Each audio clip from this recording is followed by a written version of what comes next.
बिस्मिल्लाहिर्रहमानिर्रहीम। मैं सिर्फ औरतों की मैयतों को गुस्ल देती थी, लेकिन रोज रात एक आदमी रोता आता और कहता, ये ख्वाजा सला मर गया है, उसे गुस्ल दे दो, वरना उसकी लाश बेयारो मददगार रहेगी। मैं उसे डांट कर भगा देती। पूरा 1 महीना यही चलता रहा, लेकिन एक दिन मैं उसके साथ ख्वाजा सला को गुस्ल देने चली ही गई, मगर जैसे ही लाश के मुंह से कपड़ा हटाया तो बेहोश हो गई, क्योंकि वो तो हम 5 बहनें थी, मैं सबसे बड़ी थी। लेकिन माँ के होते हुए भी मैंने ही अपनी छोटी बहनों का ख्याल रखा। होश संभालते ही अपनी माँ को बीमार, सर पर पट्टी बांधे और जर्द चेहरे के साथ चारपाई से लगा देखा। हर साल बच्चा पैदा करती मेरी माँ लगातार 5 बेटियों की पैदाइश के बाद बेटे की ख्वाहिश में तकरीबन 10 बार हमला हो चुकी थी, मगर हर बार 2-2.5 माह का हमल ज़ाया हो जाता और हमल ज़ाया होने के बाद उनकी तबीयत संभलने भी ना पाती कि वो फिर से उम्मीद से हो जाती। इस बात ने जहाँ उनकी सेहत पर बहुत बुरा असर डाला, वहीं उनके मिजाज में भी चिड़चिड़ाहट नुमायां होने लगी। वो हर वक्त गुस्से में रहती, छोटी छोटी बातों पर हम बहनों को रुई की तरह धुनक कर रख देती और कई बार हमें मारने के बाद और गालियां देने के बाद जब वो अपने दिल की भड़ास निकाल लेती तो खुद भी रोने लगती। मुझे कभी कभी ऐसा लगता कि वो हमें बिल्कुल भी प्यार नहीं करती, बल्कि हम उनके लिए बोझ से बन गए हैं। ऐसा लगता है जैसे हमें जन्म देकर वो पछता रही हो। मैं अपनी हसास तबीयत की वजह से घर के इस माहौल के बारे में सोचती रहती कि वो हर वक्त गुस्से से भरी क्यों रहती हैं। जिस दिन वो आराम से बात कर लेती तो लगता जैसे मेरे कानों ने कुछ गलत सुना हो, क्योंकि हमेशा उनकी चीखती चिंगारती आवाज़ और गालियां ही मेरी समातों ने सुनी थी। मैं चूंकि बड़ी थी, इसीलिए मुझे उनका रवैया ज़्यादा मुतासिर करता। बाकी बहनें मुझसे छोटी होने की वजह से रो धोकर चुप हो जाती और खेलने लग जाती, और अम्मी का गुस्सा जल्द भूल जाती। दूसरा, अक्सर मैं उनकी ढाल बन जाती, इसीलिए वो अम्मी से ज़्यादा मुझसे करीब हो गई थी। उन्हें भूख लगती या प्यास, वो अपना हर काम मुझसे कहती। अम्मी पूरे दिन में फ़कत हांडी रोटी करती, बाकी झाड़ू पोंछा, बर्तनों की धुलाई, बहनों को नहलाना धुलाना और उनके कपड़ों की सफाई, सब कुछ मेरी जिम्मे थी। और ये काम मैंने बहुत कम उम्र में ही शुरू कर दिए थे। फिर हम जैसे घरानों में बड़ी औलाद का मकसद ही यही रह जाता है कि अपना आप भूलकर अपने छोटे बहन भाइयों की खिदमत में लगे रहो। अब्बा दिहाड़ीदार मजदूर थे। वो सुबह निकलते और शाम को वापस लौटते और खाना खाकर सो जाते। मैंने उन्हें हम 5 बेटियों के सर पर प्यार से हाथ रखते हुए कभी नहीं देखा था कि अब्बा ने कभी हम में से किसी को प्यार से अपने पास बुलाया हो या कभी मोहब्बत से बात की हो। उन्हें हमारी बिल्कुल भी परवाह नहीं थी कि हम सारा दिन क्या करते हैं, क्या खाते हैं। ऐसा लगता कि कोई अनजान शख्स हमारे घर में दाखिल होता है, रात गुजारता है और सुबह चला जाता है। हमें तालीम दिलवाने की तरफ भी उनकी कोई तवज्जो न थी। हम बहनों ने ना स्कूल की शक्ल देखी, ना ही हमें मदरसे में पढ़ने के लिए भेजा गया, और ना ही इस सिलसिले में कभी अब्बा ने अम्मी से बात की। हालांकि उस बस्ती में एक सरकारी स्कूल भी था, जिसमें सुबह के वक्त बस्ते उठाए लड़के लड़कियों को स्कूल जाते हुए हर रोज अपनी लकड़ी के दरवाजे की छड़ी से मैं छुप छुप कर देखती थी। कई बार ख्याल आया कि अब्बा से अपने लिए ना सही, लेकिन अपनी बहनों के लिए स्कूल जाने की बात करूं, लेकिन मैं जानती थी कि इसका कोई फायदा ना होगा, बल्कि उल्टा वो मुझे डांट कर भगा देंगे। मैं कम उम्र से ही उनकी तबीयत को समझने लगी थी। हर बार मेरी बहनों के पैदा होने पर उनका रवैया मुझे ये सिखाने के लिए काफ़ी था कि उन्हें अपनी किसी भी बेटी के पैदाइश पर कोई खुशी नहीं हुई, बल्कि हर बार बेटी के पैदा होने पर वो अम्मी से लड़ पड़े और फिर कई कई दिनों तक वो घर भी ना आते। ऐसी हालत में भी वो अम्मी का ख्याल ना रखते और न ही उनकी तबीयत का पूछते। अम्मी की तबीयत खराब होने के बावजूद मैंने अब्बा के मुंह से अम्मी को अस्पताल ले जाने की बात कभी नहीं सुनी। ना ही वो इतने पैसे देकर जाते कि अम्मी किसी डॉक्टर को चेकअप करवाने के लिए अस्पताल जा सके, ना ही उनके पास दवाइयों के पैसे होते। वो बस अपनी तकलीफें यूं ही रो धोकर गुजारने की आदी हो गई थी कि अब वो अब्बा से गिले भी ना करती, क्योंकि वो जानती थी कि एक तो इसका फायदा नहीं, और दूसरा अब्बा हमदर्दी करने के बजाय उन्हें ताने देने लग जाते और अक्सर उन्हें कहते कि मैं जो ही घर में दाखिल होता हूँ तो तुम अपनी बीमारी की नहूसतें मेरे सामने बयान करना शुरू कर देती हो। खुद तो बीमार हो, ऐसी बातें कर करके मुझे भी बीमार करोगी। और फिर अपनी चारपाई गुस्से से लेकर बाहर सहन में चले जाते और अम्मा खामोशी के साथ कराहते हुए और जागते हुए सारी सारी रात गुजार देती, और मैं चादर के नीचे चुपके चुपके ये सारी बातें सुनती और आंसू बहाती रहती। मैं अपनी रोती माँ की सिसकियाँ सारी रात सुनती। मेरा बहुत दिल करता कि उनके पास जाकर उनके सीने से लग जाऊं और उन्हें चुप करवाऊं, उनके दुख बांटूं, उनके दुखों पर अब्बा से लड़ूं। लेकिन मैं अपनी अम्मी के गुस्से को जानती थी कि वो मेरी हमदर्दी समझने के बजाय उल्टा मुझसे ही चढ़ने लगेगी, तो मैं चुपचाप उनके साथ ही आंसू बहा के सो जाती और सुबह खामोशी के साथ सारे घर के काम करने लगती। मुझे अब तक अपने घर के माहौल का आदी हो जाना चाहिए था, लेकिन मैं अपने हालात बदलने पर कादिर न थी। अपने घर के हालात देखकर मैं वक्त से पहले बड़ी और समझदार हो गई थी। कुछ दिनों से अब्बा की रूटीन काफ़ी बदल गई। वो रात को खा जितना भी लेट हो जाते लेकिन घर आ जाते थे। लेकिन ऐसा पहली बार हुआ कि एक हफ्ते से अब्बा घर ही नहीं आए। बस दरमियान में फ़ोन करके इत्तला दी कि वो खैरियत से है। इसके बावजूद अम्मी को घबराहट रहने लगी। वो न जाने क्यों परेशान परेशान और बोलाई बोलाई फिरने लगी। एक दिन दरवाजे पर जोर जोर से दस्तक होने लगी। मैं दौड़कर दरवाजे तक गई और मेरे पीछे अम्मी भी तेज तेज कदमों से आई। जो ही मैंने जल्दी से दरवाजा खोला तो अब्बा एक लड़की के साथ अंदर दाखिल हुए, जो जर्क बर्क लिबास में तेज मेकअप किए हुए थी। अब्बा ने आते ही बड़े जोश और खुशी से मुझसे कहा, हाँ भाई, क्या हाल है? और पहली बार मेरे सर पर हाथ रखा और मेरे पीछे खड़े अम्मी की तरफ भी देखा। फिर एकदम कहने लगे, देखो भाई, मैं तुम्हारे लिए नई अम्मी लेकर आया हूँ। और पीछे मुड़कर उस लड़की से कहने लगे, आ जाओ भाई शकीला, अंदर आ जाओ, ये भी अब तुम्हारा ही घर है, मिलजुल कर रहो, खाओ पियो। अब्बा की बात सुनकर मुझे अपने सर पर रखा उनका हाथ न जाने कितने किलो वजनी लगने लगा। मैं और अम्मी दोनों बुत बनी खड़ी थी और हमारे पीछे हमारी चारों बहनें भी किसी मुजस्मे की तरह खड़ी होती चली गई। अम्मी को एक चक्कर सा आया, लेकिन फिर संभल गई। वो पलकें बार बार झपकने लगी, जैसे ये मंजर हकीकत ना हो, वो ख्वाब देख रही हो। वो लड़की मुस्कुराते हुए हमारे पास से गुजर कर अंदर कमरे में चली गई और अब्बा हाथ में पकड़े शॉपर लेकर फौरन किचन में आ गए, जिसमें खाने पीने का सामान था। उन्होंने मुझे आवाज़ दी तो मैं मरे मरे कदमों से किचन में आई। बिरयानी, कबाब और चिकन रोस्ट की खुशबू से पूरा किचन महकने लगा। अब्बा ने बड़ी बड़ी 2 प्लेटों में बिरयानी निकाली, उस पर कबाब रखे और चिकन रोस्ट के बड़े पीस दूसरी प्लेट में रखकर मेरी तरफ मुड़े। अरे भाई, मेरा मुंह क्या देख रही हो, कोई ट्रे दो। मैंने आगे बढ़कर बर्तन वाली बास्केट से ट्रे निकालकर उन्हें दी तो उन्होंने गुनगुनाते हुए तरतीब से सारी प्लेटें ट्रे में रखी और फिर मुझे गिलास और कोक की बोतल अंदर लाने को कहा। मैं जब वो लेकर अंदर गई तो देखा कि वो लड़की अम्मी की चारपाई पर चढ़कर बैठी हुई है। दिल में एक टीस सी उठी और आंखें आंसुओं से लबालब भर गईं। मैंने खामोशी से ट्रे चारपाई पर उस लड़की के सामने रखी। उसके चेहरे की मुस्कुराहट थी जो मुझे बहुत जहरीली लगी। मैं चुपचाप खड़ी हो गई तो अब्बा ने मुझे घूर कर देखा और बोले, क्या मुंह उठाकर खड़ी हो, जाओ बाहर, और हाँ, किचन में रखी बिरयानी आपस में तकसीम कर लो। मैं जो ही कमरे से बाहर निकली तो अब्बा ने दरवाज़ा अंदर से बंद करके कुंडी लगा दी। बाहर सहन में मेरी माँ और बहनें अब तक खुले आसमान तले खड़ी थी। अम्मी के चेहरे को देखकर लगता था जैसे क़यामत की घड़ी शायद इसी को कहते हैं। उनका चेहरा दुख के शिद्दत से हल्दी की तरह पीला पड़ गया था, लेकिन वो चुप थी। उनकी आंखें जो हमेशा आंसू बहाती रहीं, आज इतने बड़े सानहे के बाद खुश्क और वीरान थी। मेरी चारों बहनें सहम कर एक दूसरे के साथ लगी हुई खड़ी थी। मैं अम्मी के पास जाकर खड़ी हुई तो वो खाली खाली नज़रों से मुझे और फिर उस दरवाजे की तरफ देखने लगी जो उनके सामने ही उनके मुंह पर बंद हो चुका था। ये उनका सब्र था कि ना तो वो रोई, ना उन्होंने दरवाज़ा पीटा और ना ही अपनी सौगन को बुरा भला कहा। अम्मी, आप परेशान ना हो, मैंने आहिस्ता से उन्हें कहा। तो वो मेरी तरफ बढ़ी। मुझे लगा कि वो मुझे डांटेंगी, लेकिन वो मेरे गले आकर लग गई। काफ़ी देर चुपचाप वो मेरे गले लगी रही। मुझे खदशा था कि वो रो देंगी, लेकिन ऐसा ना हुआ। वो आहिस्ता से मुझसे अलग हुई और फिर उन्होंने अपनी चारों बेटियों को देखा और फिर उनका हाथ पकड़कर स्टोर नुमा कमरे की तरफ चली गई जिसमें हमने अपने घर का फालतू सामान रखा हुआ था। वो खामोशी के साथ स्टोर से सामान निकालकर बाहर सहन में एक जगह रखने लगी तो मैंने भी उनकी मदद की। हमारी देखा देखी मेरी चारों छोटी बहनें कोई ना कोई सामान उठाकर बाहर लाने लगी। फिर अम्मी ने पेटी से बिस्तर निकाले और फर्श पर बिछा दिए। फिर उन्होंने हम पांचों को लेटने का कहा और खुद भी हमारे करीब ही लेट गई। उन्होंने मेरी चारों बहनों के मुंह पर प्यार किया और फिर उन्हें सोने का कहा तो मेरी बहनों ने झटपट में अपनी आंखें बंद कर ली। फिर वो मेरी तरफ मुड़ी और मेरे सीने पर हाथ रखकर मुझसे कहा, सो जाओ, क्यों जाग रही हो। मैंने उनकी तरफ फौरन देखा। उनका यह बदला हुआ रवैया मेरी समझ से बालातर था। वो ना तो आज रो रही थी, ना हमें डांट रही थी।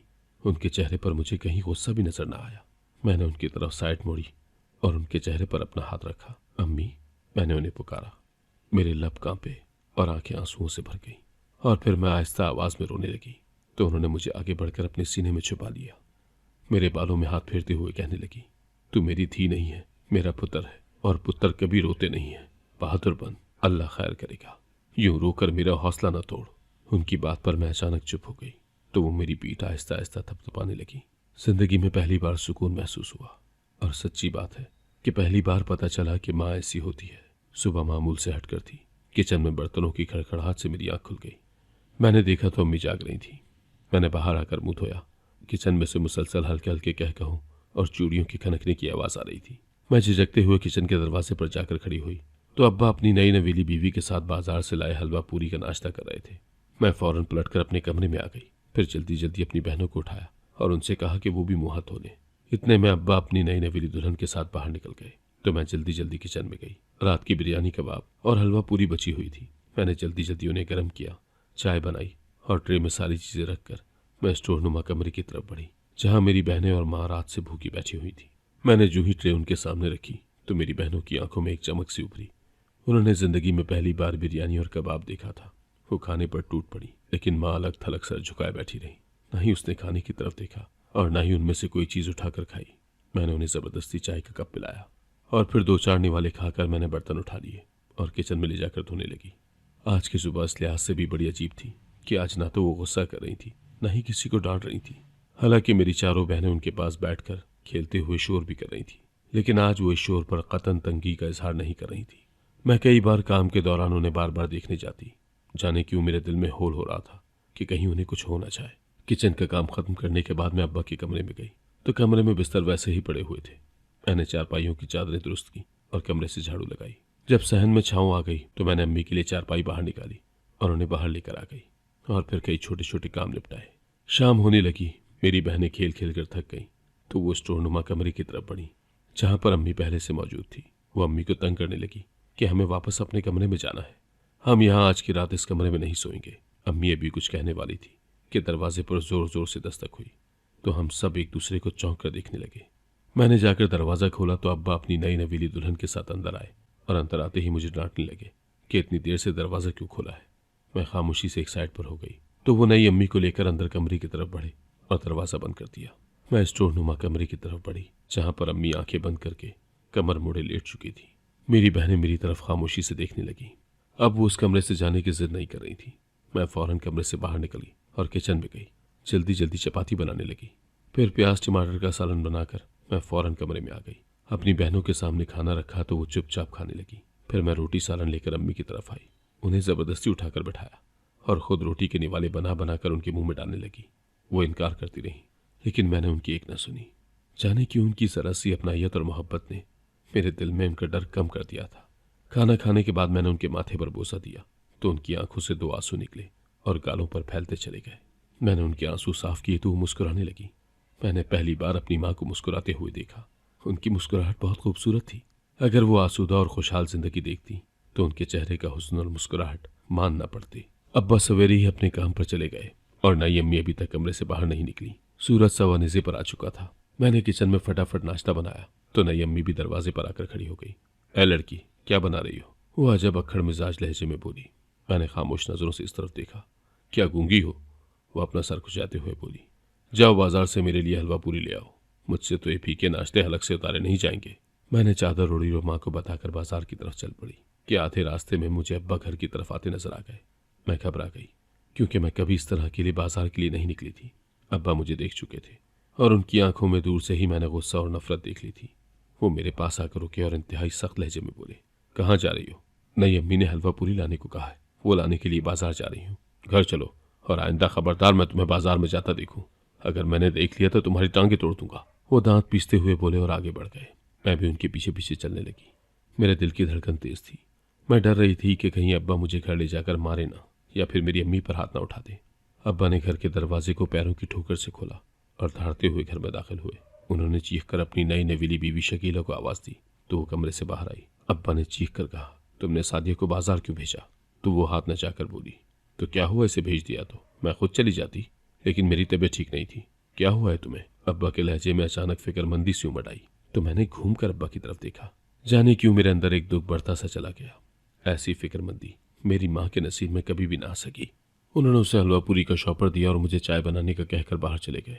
थोड़ी देर बाद आए तो उनके हाथ में पैरासिटामोल का पत्ता था जो उन्होंने शकीला को दिया और ताकीद की कि इसे नाश्ते के फौरन बाद खा लेना, और फिर वो काम पर चले गए। लेकिन जाते जाते उन्होंने अम्मी के कमरे में जाना तक गवारा न किया और न ही अपनी बेटियों का पूछा कि वो किस हाल में इस छोटे से कमरे में रह रही हैं। ऐसा लगता था जैसे उन्हें शकीला के अलावा हम कहीं पर भी नजर नहीं आ रहे। अब्बा का रोज का ये मामूल होता कि वो सुबह जाने से पहले शकीला को पाए नान या हलवा पूरी का नाश्ता देकर फिर काम पर जाते और पैसे अलग देकर जाते कि दिन में जो उसका दिल चाहे वो मंगवा कर खा ले। लेकिन इस दौरान अब्बा ने कभी हम बेटियों और मेरी माँ से ये ना पूछा कि तुम्हें किसी चीज़ की ज़रूरत तो नहीं, ना ही वो पैसे देकर जाते। हम अपना पूरा महीना उनके लाए हुए थोड़े से राशन से जैसे तैसे खींच तान कर पूरा करते, ये हम ही जानते थे। लेकिन अपनी ज़रूरतों के लिए भी कभी उनसे पैसे ना मांगते, क्योंकि जानते थे कि इनकार के साथ साथ जिल्लत भी मख्तर होगी। शकीला ने कभी हमसे और अम्मी से बात करने की कोशिश न की, बल्कि वो तो हमें किसी खातिर में ही न लाती थी। वो सारा सारा दिन कमरे में लेटी रहती और गाने सुनती रहती, और फिर जब थक जाती तो मोबाइल पर न जाने किससे लंबी लंबी बातें करती रहती। अब्बा ने शुरू में तो उसे बाजार से खाने लाला कर दिए, लेकिन फिर उसे सौदा सर्फ ला कर दे दिया जो वो अपने कमरे में चारपाई के नीचे रखती, और जब पकाना होता तो वहां से निकालती और पकाने के बाद हांडी उठाकर ही अपने कमरे में ले जाती। घर में बाकायदा गोश्त चावल पकते तो उसकी खुशबू से हम सब की भूख चमक जाती। मेरी बहनें कई बार हमसे छुपकर उसके कमरे के पास जाकर खड़ी हो जाती। मैं और अम्मी तो खुद पर जबर करके बैठ जाते, लेकिन मेरी छोटी बहनें इतना सब्र न कर सकती थी और वो बड़ी हसरत से उसे कभी किचन में खाना बनाते हुए देखती और कभी उसके कमरे के बाहर दरवाजे पर खड़ी हो जाती। कई बार तो उससे पूछ भी लेती कि आज वो क्या बना रही है। अगर वो अच्छे मूड में होती तो जवाब दे देती, लेकिन अगर उसका मूड खराब होता तो वो उनको बुरी तरह धुतकार के भगा देती। मुझे अपनी बहनों पर शकीला का चीखना बहुत बुरा लगता। तो एक दिन मैंने अपनी बहनों पर पहली बार हाथ उठाया। उन्होंने पहली बार मुझे इतने गुस्से में देखा था और मुझसे पहली बार मार खाई थी, तो वो सहम गई और फिर कभी शकीला के कमरे के दरवाजे पर खड़ी ना हुई। अब्बा की 2-3 माह तक तो यही रूटीन रही, लेकिन फिर आहिस्ता आहिस्ता शकीला के तेवर बदलने लगे। वो अब्बा के जाते ही बाहर निकल जाती और अब्बा के रात को आने से पहले घर वापस आ जाती। अम्मी का रवैया मेरे साथ बहुत दोस्ताना हो गया। वो मुझसे छोटी छोटी बातें करने लगी थी। घर के छोटे छोटे कामों में वो बाकायदा मेरा हाथ बटाने लगी। वो हम पांचों के बारे में अपनी फिक्रमंदी भी जाहिर करती और मुझे उनका बदला हुआ अंदाज बहुत अच्छा लगता। यूँ लगता जैसे दुनिया में हमारी कोई कदर करने वाला अल्लाह ने भेज दिया है। अम्मी ने हम पांचों बेटियों को सामने मदरसे वाली आपी के घर सिपारा पढ़ने के लिए भेजा। हम पढ़ना नहीं चाहती थी, क्योंकि मुझे इस बात का डर था कि अगर अब्बा को पता चल गया तो वो मुझे बहुत मारेंगे। लेकिन पहली बार अम्मी ने मेरी हिम्मत बंधाई और मुझे कहा कि ये बहुत ज़रूरी है, बच्चियों को कुरान पढ़ना आना चाहिए, बल्कि उन्हें स्कूल की तालीम भी हासिल करनी चाहिए। लेकिन फिर वो अफसरदा हो जाती ये कहकर कि स्कूल की तालीम तो मेरे बस में नहीं है कि मैं तुम लोगों को दिलवा सकूं, लेकिन कुरान का इल्म मैं तुम्हें ज़रूर दिलवाऊंगी।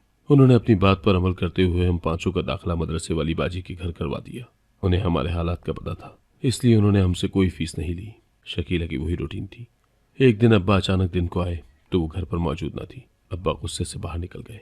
फिर हमें उड़ती उड़ती खबर मिली कि अब्बा ने शकीला को तलाक दे दी है, क्योंकि उसके ताल्लुकात किसी गैर आदमी से बन गए थे। अब्बा दोबारा से घर की तरफ लौट आए और ढंग से अम्मी से और हमसे बात करनी शुरू की। अम्मी उस कमरे में नहीं जाना चाहती थी, लेकिन अब्बा उन्हें ज़बरदस्ती वापस अपने कमरे में ले आए। कुछ माह के बाद अम्मी दोबारा से हामला हो गई, लेकिन इस बार वो बेहद तंग थी। वो हमल ज़ाया करवाना चाहती थी और इस मकसद के लिए उन्होंने दाई से मशवरा किया, लेकिन दाई ने उनकी कमज़ोर सेहत को देखते हुए रोक दिया। अम्मी जितना इस बार खौफजदा थी, अल्लाह ने उतना ही करम कर दिया और हमारा एक भाई इस दुनिया में आ गया। लेकिन बदकिस्मती से अम्मी उसकी पैदाइश के 1 हफ्ते बाद चल बसी। माँ के जाने का दुख जहाँ मेरी जिंदगी का रोग बन चुका था, वहाँ मेरी गोद में अब एक नए बच्चे की जिम्मेदारी भी डाल गया था, जो मैंने एहसन तरीके से पूरी करने की कोशिश की। मेरी छोटी बहनें अब आहिस्ता आहिस्ता बड़ी हो रही थी और साथ साथ मेरी मददगार भी बनती जा रही थी, जिसकी वजह से मुझे इस नए मेहमान को संभालना आसान हो गया। वक्त तेजी से गुजरता रहा था। मेरा ये भाई जमील हद से ज़्यादा खूबसूरत था, लेकिन जो वो बड़ा हो रहा था, उसमें एक चीज़ नोट करके मेरी बेचैनी बढ़ने लगी। उसकी हरकत सकनात आम लड़कों जैसी न थी, बल्कि जनाना थी। उसे लड़कों वाले कपड़े पहनने पसंद न थे, बल्कि वो अपनी बहनों के कपड़े पहनता था, और अगर कपड़े खरीदने भी होते तो वो लड़कियों जैसे कपड़े लेता। अब्बा जो उसे पॉकेट मनी देते, वो उससे अपने लिए मेकअप और ज्वेलरी खरीद लाता। वो हर वक्त उंगलियों में अंगूठियां पहनने रखता और कलाइयों में कड़े। बाल भी नहीं कटवाता था, बल्कि लंबे लंबे बालों की पोनियां बनाता। एक दिन अब्बा जब घर आए तो उन्होंने देखा कि जमील मैक्सी फ्रॉक के साथ पैरों में पायल पहने हुए फुल मेकअप के साथ तेज म्यूजिक पर नाच रहा है। तो मारे सदमे कि अब्बा काफी देर तक बोल ही ना पाए। फिर वो जोर से चीखे और फिर उन्होंने उसे बेतहाशा मारना शुरू कर दिया। टेप रिकॉर्डर तोड़कर बाहर फेंक दिया और फिर उसी हालत में उन्होंने उसे घर से बाहर निकाल दिया। मैं रोकती रह गई, लेकिन उन्होंने मेरी ना सुनी। जमील भी जिद का पक्का निकला। उसने दोबारा इस घर में कदम न रखा। मैंने उसे बहुत ढूंढने की कोशिश की, लेकिन नाकाम हो गई। अब्बा इस वाकये के बाद बहुत कमजोर हो गए और बीमार रहने लगे, और फिर उन्हें हार्ट अटैक हुआ और वो चल बसे। अब घर चलाने के साथ साथ 4 बहनों की जिम्मेदारियां भी मेरे सर पर थीं और मुझे कुछ समझ नहीं आ रही थी कि मैं क्या करूं। एक दिन सिपारे वाली उस्तानी जी ने मुझे बताया कि एक इदारे को औरत की जरूरत है जो औरतों की मैयतों को गुस्ल दे सके। मैंने हामी भर ली। मैं वहां पर जॉब करने लगी। आहिस्ता आहिस्ता हमारे घर के हालात संभलने लगे, तो मैंने अपनी जवान होती बहनों के लिए उस्तानी जी से रिश्ता ढूंढने का कहा, ताकि मैं इस फर्ज से सुबुकदोश हो जाऊं। मैं अपने दिल से अपनी शादी का ख्याल निकाल चुकी थी और अब मेरी जिंदगी का वाहिद मकसद अपनी बहनों का जहेज जमा करना था और उन्हें बाइज्जत तरीके से ब्याह कर अगले घर विदा करना था। उस्तानी जी के तवस्सुत से जो रिश्ते आए, मैंने उनकी जांच पड़ताल करके हाँ कर दी। 4 बहनों की शादी इसी शहर में मुतवस्सित घराने में हो गई और वो 4 ही अपने घर में बहुत खुश थी। बहनों को ब्याहते ब्याहते मेरी उम्र 50 के करीब हो गई। मैं शादी की उम्मीद अपने दिल से निकाल चुकी थी, लेकिन अपनी जिंदगी की गाड़ी चलाने के लिए जॉब मेरी मजबूरी थी। इसलिए मैंने जॉब न छोड़ने का फैसला किया कि जब तक मुझ में दम है मैं ये काम करती रहूंगी। एक दिन मैं काम से घर लौट कर आई तो मुझे एक शख्स दरवाजे पर खड़ा हुआ मिला और कहा कि एक ख्वाजा सरा मर गया है, उसे गुस्ल दे दो, वरना उसकी लाश बेयारो मददगार रहेगी। मैंने उससे कहा कि भाई, मैं सिर्फ खवातीन को गुस्ल देती हूँ, इसके अलावा किसी को गुस्ल नहीं देती। आप इस काम के लिए किसी और का इंतखाब कर लें। तो वो चला गया। लेकिन मुझे हैरत का शदीद झटका लगा जब अगले दिन भी वही शख्स मेरे दरवाजे पर खड़ा था। मैंने इनकार किया तो वो रोने लगा। तकरीबन पूरा 1 महीना यही चलता रहा। तो एक दिन उस्तानी जी ने भी उसकी सिफारिश कर दी। मेरे पास इनकार का चारा न रहा तो मैंने उससे कहा कि ठीक है, मैं तुम्हारे साथ जाने के लिए तैयार हूँ। वो मुझे जिस घर में लेकर गया वहाँ पर मौजूद सारे ही ख्वाजा सरा उठकर खड़े हो गए और मुझे इंतहाई एहतराम से कमरे में बिठाया और करीब अस्पताल के सर्द खाने से उस ख्वाजा सरा की लाश लेकर घर पहुंचे। मैंने जैसे ही गौसल देने के लिए ख्वाजा सरा के मुंह से कपड़ा हटाया तो बेहोश हो गई, क्योंकि वो ख्वाजा सरा कोई और नहीं, मेरा भाई जमील था, जिसे अब्बा ने घर से निकाल दिया था। मैं जब होश में आई तो मुझे याद आया कि मैं कहाँ हूँ। मैंने नज़र दौड़ाई तो अपने इर्द गिर्द ख्वाजा सराओं को देखा जो अफसरदा थे और रो रहे थे। उनके घर वालों ने मुझे बताया कि जमील ने कई बार घर जाने की कोशिश की, लेकिन तुम्हारे अब्बा ने उसे कई बार रास्ते से ही मारकर भगा दिया। वो तुम्हें सबसे ज़्यादा याद करता था और इस दुनिया से थक चुका था। मरने से पहले उसने हमें ये वसीयत की कि उसकी मैयत का गुस्ल उसकी माँ जैसी बहन करेगी, इसलिए हम पाबंद थे, अहद शिकनी नहीं करना चाहते थे। मैं हैरान नज़रों से गुरु की तरफ देखने लगी, जो इंसानियत के आला दर्जे पर फाइज था, जिसने हमारे जिगर के टुकड़े को न सिर्फ पनाह दी बल्कि सर छुपाने की जगह भी दी और फिर एक मरते हुए से अहद वफा भी किया। मेरे पास अल्फाज न थे, मैं बस रो रही थी। और फिर मैंने अपने प्यारे भाई जमील की मैयत को गुस्ल दिया, कफन पहनाया और फिर आंसुओं और दुआओं के हिसार में कब्रिस्तान की तरफ रुखसत किया। मैं जाने लगी तो गुरु दिल गिरफ्ता सा बोला, जमील बहुत खुशकिस्मत था कि उसे आप जैसी बहन मिली जो उसे गुस्ल देने के लिए भी आ गई। हमारा तो कोई भी नहीं है, हम किसे आवाज़ देंगे? मुझे, मैं पुख्ता लहजे में बोली। तो वहां मौजूद सभी ख्वाजा सरा की आंखों में खुशियों के जुगनू चमकने लगे। अगर आपको आज की कहानी पसंद आई है तो वीडियो को जरूर लाइक कीजिएगा और अपने दोस्तों के साथ भी शेयर कीजिएगा। और हाँ, अगर आपने अभी तक हमारा चैनल सब्सक्राइब नहीं किया तो जरूर सब्सक्राइब करें। मिलते हैं कल एक नई और दिलचस्प कहानी के साथ। अल्लाह हाफिज।